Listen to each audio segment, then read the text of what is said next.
Do never buy this World Lock bike lock.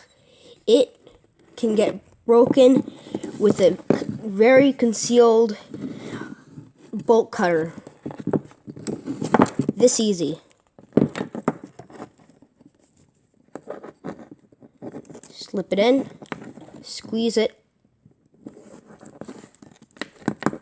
You'll hear it going. Going.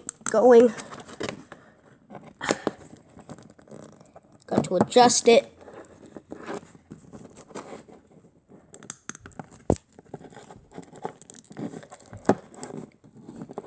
And almost there.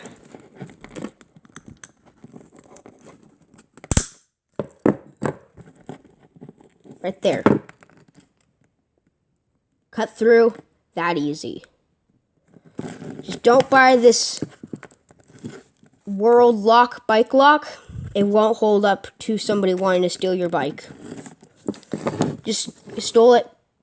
I just stole it by using this tool.